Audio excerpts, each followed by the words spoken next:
Peran dan keterlibatan perempuan Indonesia dalam perjuangan melawan penjajahan tidak bisa dipandang sebelah mata. Dalam sejarah Perang Aceh yang berkobar antara tahun 1873 hingga 1904 misalnya, ada nama Cut Nyak Dien, pahlawan perempuan nan tangguh yang gema dan api perjuangannya terus dikagumi hingga kini.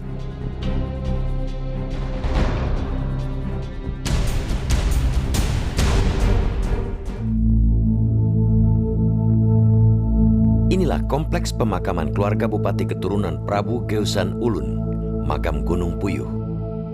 Di lokasi yang berjarak sekitar 500 meter dari pusat kota Sumedang, Jawa Barat inilah, lebih dari 110 tahun lalu, tubuh Cut Nyak Dien dimakamkan.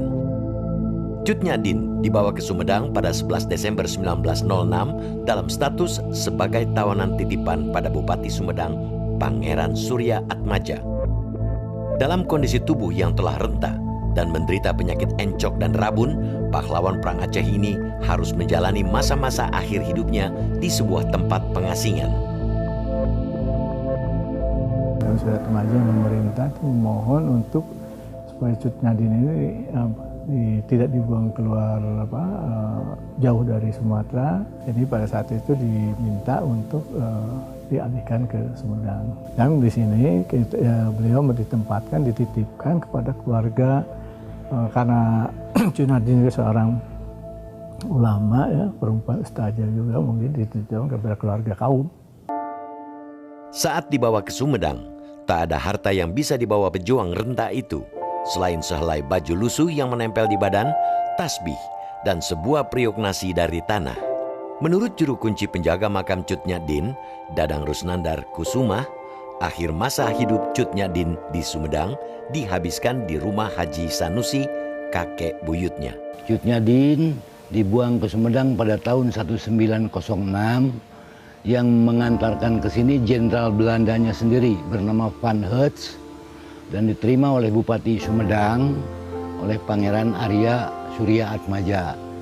Oleh Pangeran Arya Surya Atmaja, Cut Nyak Dien diserahkan kepada Kiai Haji Sanusi, seorang ulama besar Masjid Agung Sumedang, untuk merawat Cut Nyak Dien. Tapi Cut Nyak Dien kesini dengan seorang pengawalnya bernama Teku Nana, umurnya 15 tahun. Setelah Cut Nyak Dien meninggal, Teku Nana kawin dengan orang Sumedang, punya anak 3, dan pada tahun 1930 Teku Nana, istri dan anaknya dibawa ke Aceh, tidak kembali ke Sumedang. Inilah bekas rumah tinggal Cut Nyak Dien di Kampung Kaum Kelurahan Regol Wetan, sekitar 100 meter sebelah barat Masjid Agung Sumedang. Disinilah dalam tubuh sakit-sakitan, Cut Nyak Dien menghabiskan sisa umurnya dengan mengajarkan berbagai pengetahuan agama Islam yang dikuasainya. Memang mata sudah tidak bisa melihat baik dengan baik, ya, dan kondisi fisik sudah sering sakit-sakitan gitu. Itu. Tapi dengan semangat ini, semangatnya dia di samping sebagai seorang yang ditahanan oleh pemerintah Belanda, dia semangat memberikan pelajaran agama Islam pada masyarakat sekitarnya dan siapapun yang mau belajar mereka ini. Dan Cut Nyak Dien di sini hanya bisa ngobrol dengan pakai bahasa Arab, karena Cut Nyak Dien tidak bisa bahasa sini, orang sini tidak bisa bahasa Aceh. Karena dia menjadi seorang ulama yang nyambung itu pakai bahasa Arab. Alhamdulillah yang orang tuanya dulu belajar ngaji ke Cut Nyak Dien, anak-anaknya itu jadi orang yang berguna, berbakti kepada bangsa dan negara. Itu hikmahnya dari Cut Nyak Dien, ya, barokahnya dari Cut Nyak Dien, mujizatnya dari Allah Subhanahu wa Ta'ala. Selama menjalani hampir 2 tahun masa perjuangannya di Sumedang, tak ada warga di wilayah ini yang mengetahui bahwa perempuan tua itu adalah seorang bekas pemimpin perang yang sangat disegani. Masyarakat Sumedang hanya mengenalnya sebagai Ibu Perbu, yang berarti ratu atau orang suci, nama panggilan yang diberikan oleh Pangeran Arya Surya Atmaja. Barulah bertahun-tahun setelah wafatnya, masyarakat mengetahui bahwa sang Ibu Perbu adalah Cut Nyak Dien, harimau betina dari Tanah Rencong. Meninggal tuh 2 tahun kemudian, ya, setelah itu meninggal beliau tuh dan dimakamkan di salah satunya di kompleks pemakaman Gunung Puyuh, makam keluarga kita. Cut Nyak Dien meninggal pada 6 November 1908.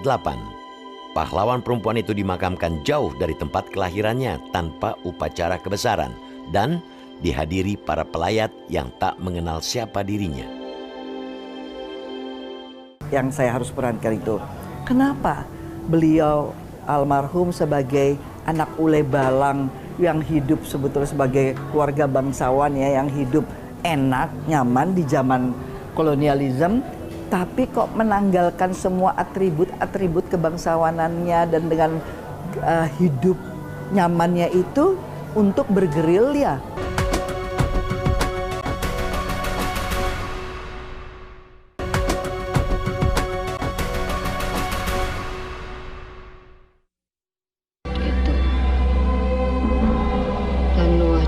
Pada tahun 1988, api dan gelora perjuangan Cut Nyak Dien pernah diangkat dalam sebuah film drama epos berjudul Cut Nyak Dien. Film epik legendaris yang disutradarai Eros Djarot dan dibintangi Christine Hakim ini memenangi penghargaan 8 Piala Citra dan menjadi film Indonesia pertama yang ditayangkan di Festival Film Cannes pada tahun 1989. Saya itu ngumpulin buku sampai kalau nggak salah 60 buku. Kemudian 12 yang saya jadikan pegangan, 3 atau 4 waktu itu ya yang jadi esensial, yang harus. Kenapa saya kok milih Cut Nyak Dien? Saya melihat bahwa perjuangan Cut Nyak Dien itu luar biasa ya. Bayangkan dia manusia tanpa kompromi. Dia rela untuk meninggalkan status dia sebagai ningrat ya, dan bertempur sampai titik darah penghabisan. Sikap kepahlawanan ini ya, yang juga di sisi lain ya mengangkat semangat para perempuan di Indonesia, itu kan perlu. Perang Aceh tercatat dalam sejarah Indonesia sebagai salah satu perang terlama yang dihadapi rezim kolonial Belanda di wilayah Nusantara. Perang Aceh terjadi secara bergelombang dan melahirkan banyak pahlawan. Dalam gelombang demi gelombang perlawanan inilah nama Cut Nyak Dien tampil menjadi salah satu tokoh pemimpin perang melawan tentara penjajah Belanda. Tidak ada satu manusia pun pada saat itu yang tahu siapa itu Cut Nyak Dien. Catatan sejarah juga terbatas. Jadi satu-satunya yang saya minta informasi dan minta dibimbing dan dituntun adalah justru oleh yang menciptakan Cut Nyak Dien itu, ya Tuhan. Tuhan yang menciptakan Cut Nyak Dien. Cut Nyak Dien bukan tokoh fiktif gitu loh, bukan ya kan, itu tokoh yang hamba Tuhan gitu kan, yang memang sudah menjadi bagian dari skenarionya Tuhan. Jadi saya selalu merasa bahwa terlibat dalam pembuatan film sejarah itu sama juga merekonstruksi skenario Tuhan. Cut Nyak Dien lahir di Aceh Besar pada tahun 1848 dari keluarga bangsawan Aceh. Ia merupakan putri Uli Balang Empat Mukim, Teku Nanta Seutia. Pada 1862, Cut Nyak Dien dinikahkan dengan Teku Cek Ibrahim Lamka, putra dari Uli Balang Lamka 13 yang akhirnya meninggal dalam pertempuran melawan Belanda. Kematian suaminya ini membuat Cut Nyak Dien marah dan bersumpah akan memerangi tentara Belanda sampai hancur. 2 tahun setelah kematian suami pertamanya, datang lamaran kepada Cut Nyak Dien dari salah satu panglima perang Aceh bernama Teku Umar. Awalnya Cut Nyak Dien menolak lamaran ini. Namun karena Teku Umar berjanji mengizinkannya bertempur di medan perang, Cut Nyak Dien akhirnya menerima pinangan Teku Umar. Mereka menikah tahun 1880 dan dikaruniai seorang putri bernama Cut Gambang. Bersama Teku Umar, Cut Nyak Dien mengobarkan jihad fisabilillah atau perang di jalan Tuhan untuk mengusir para kafi, sebutan untuk tentara penjajah Belanda kala itu. Yang saya harus perankan itu, kenapa beliau almarhum sebagai anak ule balang yang hidup sebetulnya sebagai keluarga bangsawan ya, yang hidup enak, nyaman di zaman kolonialisme, tapi kok menanggalkan semua atribut-atribut kebangsawanannya dan dengan hidup nyamannya itu untuk bergerilya. Jika kita ingin berjuang, ingin melepas dari belenggu kekuasaan yang sewenang-wenang, kita harus melawannya dengan tanpa ragu-ragu dan tanpa setengah-setengah. Jangan kalau miring begini nggak mau, lebih baik tumpah aja sekalian, mati berkalang tanah. Nah, itulah yang saya ingin sampaikan bersama Eros, bahwa Cut Nyaddin cerita tentang jika ingin melawan bebas dari penindasan, cuma satu jalannya, jangan tanggung-tanggung. Pada saat perang berkecamuk, Teku Umar sempat dicap sebagai pengkhianat karena menjadi komandan unit pasukan Belanda pasca penyerahan dirinya beserta 250 anggota laskarnya di Kutaraja pada tanggal 30 September 1893. Tuduhan bahwa Teku Umar berkhianat ini belakangan tidak terbukti. Bukan saja karena langkah Teku Umar bergabung dengan pasukan Belanda sebenarnya hanya sebuah strategi untuk mempelajari taktik militer Belanda. Namun, juga karena pada akhirnya Teku Umar dan pasukannya belakangan kembali bergabung dengan para pejuang Aceh sambil membawa serta senjata dari markas militer Belanda. Strategi Teku Umar ini di kemudian hari sukses menjadi kunci beberapa kali kemenangan rakyat Aceh dalam bertempur melawan pasukan Belanda. Belanda yang sering kalah akhirnya menerjunkan pasukan khusus, Marsose, dan menyebar informan untuk membaca peta perlawanan pejuang Aceh. Mereka memburu dan membantai para pejuang Aceh tanpa ampun. Hingga pada 11 Februari 1899 dalam satu serangan di Melabo, akibat sebuah pengkhianatan, pasukan Teku Umar dijebak dan suami Cut Nyaddin ini tewas tertembak. Teku Umar kita ketahui adalah seorang tokoh yang pertama-tama berusaha bekerja sama dengan Belanda, tetapi kemudian setelah mendapatkan pengetahuan dan terutama senjata, dia melawan Belanda gitu. Dan kemudian dia gugur ya, pada 1880-an. Nah, kekosongan itulah yang kemudian diisi oleh Cut Nyaddin. Pasca meninggalnya Teku Umar, Cut Nyaddin mengambil alih tampuk kepemimpinan perang semesta rakyat Aceh. Pasukan Cut Nyaddin yang terus berpindah-pindah tetap aktif melakukan serangan-serangan mendadak terhadap konvoi dan posisi-posisi pasukan Belanda di pedalaman Molabo. Itu bahkan pengikut-pengikut Cut Nyaddin sendiri itu rela mati untuk Cut Nyaddin. Gitu. Sifat pantang mundurnya menyebabkan dia menjadi sangat distintif di dalam sejarah nasional. Gitu. Apalagi sebagai seorang perempuan ya, yang sudah buta, gitu, yang punya tekad tak terpatahkan. Tahun 1901, pasukan Cut Nyaddin sempat hancur dan jumlah pasukan menyusut drastis. Namun hal ini tidak menghentikan langkah perjuangan Cut Nyaddin. Ia terus membakar api juang sisa pasukannya meski harus keluar masuk hutan untuk bersembunyi, menghindari kejaran, dan sesekali melakukan serangan kepada pasukan Belanda. Yang saya jelas ini juga memberikan inspirasi buat saya untuk menjaga konsistensi apa yang menjadi perjuangan saya. Karena saya juga punya visi dan misi dalam hidup. Ya, kita harus konsisten, kita harus konsekuen, dan itu harus dijaga. Dan memang untuk menjaga konsistensi dan konsekuensi itu ada konsekuensinya, yaitu adalah pengorbanan yang juga harus dilakukan. Itu kan tempatnya terjal sekali. Dan saya kalau ke sana tuh lewat tali yang kecil aja gitu, kita pegangan gitu.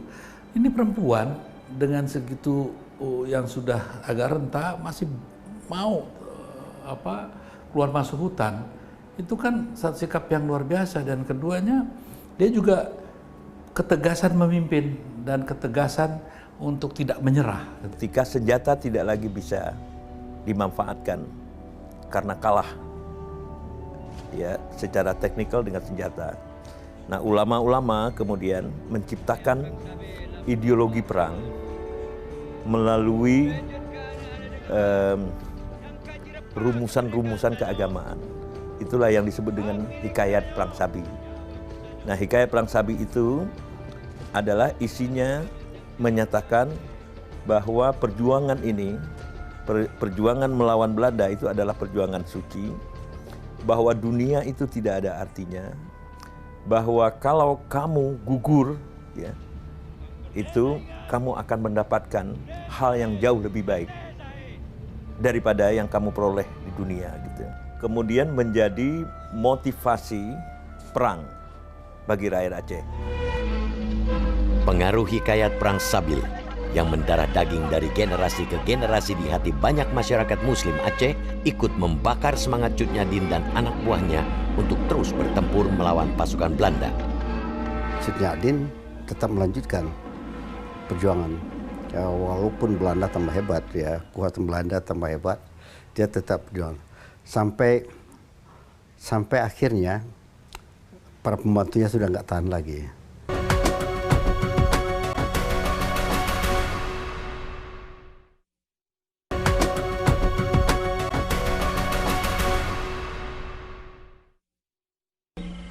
Perang suci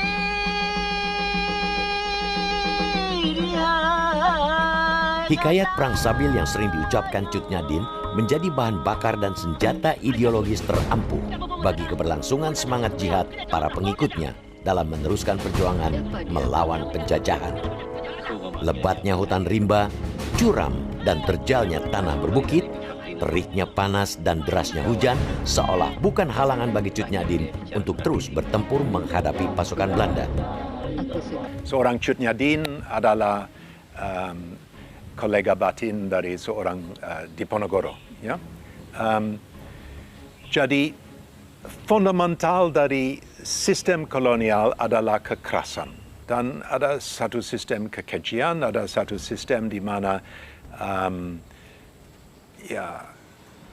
adat istiadat dan wilayah pedalaman mengalami salah satu total war yang sangat merugikan dan sangat tidak bisa dilupakan. Dan ada semacam ranju antara orang Aceh dan Belanda, dan mereka enggan menerima Belanda sebagai kolonialisme yang mutlak. Seperti seorang Tuanku Imam Bonjol pernah bilang, atau seorang Cut Nyadin pernah bilang, atau seorang Diponegoro, mereka tidak layak menjadi pemerintah sebab mereka bukan Islam. Ya? Jadi tetap kafir. Mereka setiap hari itu melakukan patroli, dan ketika terlihat ada kelemahan, pada saat itu terjadi penyerangan. Lalu kemudian mundur lagi gitu. Jadi di dalam perspektif mereka tidak mungkin mereka melakukan perang teritorial di situ. Dan satu-satunya yang paling masuk akal adalah perang gerilya. Itu cukup lama, ya sekitar 15 tahunan. Meski bertahun-tahun bergerilya, di tengah kondisi kesehatannya yang terus menurun dan tubuhnya yang kian renta dimakan usia, semangat Cut Nyadin untuk terus berperang melawan Belanda tak kunjung surut. Cut Nyadin jauh lebih hebat dibandingkan dengan Teku Umar gitu. Dampaknya mungkin ya, dampaknya dari kerugian Belanda mungkin lebih besar diakibatkan oleh perlawanan Teku Umar dibandingkan dengan Cut Nyadin.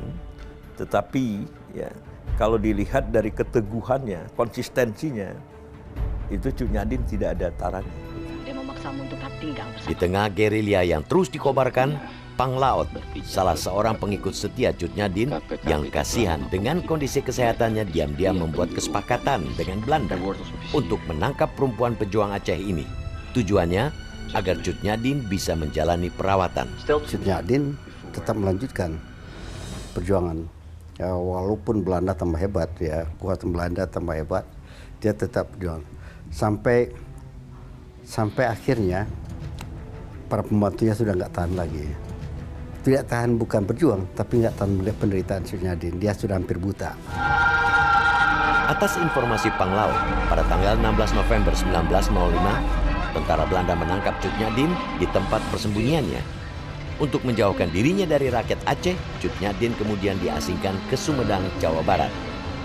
Di bumi Pasundan yang berjarak ribuan kilometer dari tanah kelahirannya inilah, harimau betina Aceh itu menghembuskan nafas terakhirnya. Waktu dia dibuang, anak Cut Nyadin dengan suami meneruskan perjuangan. Nah akhirnya setahun kemudian, tahun atau 2 tahun setelah Cut Nyadin ada di Sumedang, anaknya juga mati. Perempuan juga. Anak perempuan Cut Nyadin mati dalam pertempuran juga.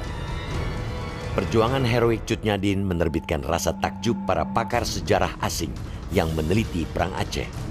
Banyak buku memberi perhatian besar pada perjuangan dan kehebatan pahlawan perang perempuan ini.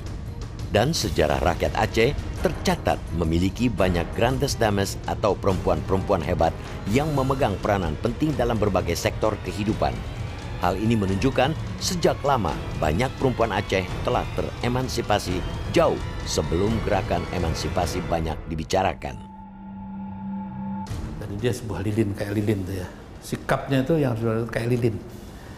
Dia rela menerangi sekitarnya sampai fisiknya habis pun tidak masalah.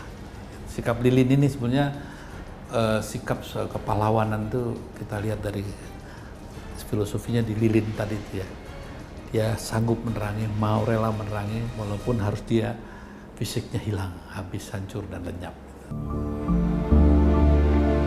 Pada akhirnya, kisah tentang perjuangan dan kepahlawanan Cut Nyadin adalah sebuah epos tentang seorang pemberani yang menolak tunduk dan memilih mengorbankan hidupnya untuk menjadi lilin bagi masyarakat yang dicintainya. Dan kepada sosok sepertinya lah, kita, generasi yang pernah dibela dan diperjuangkan kemerdekaannya, berutang jasa dan kebaikan.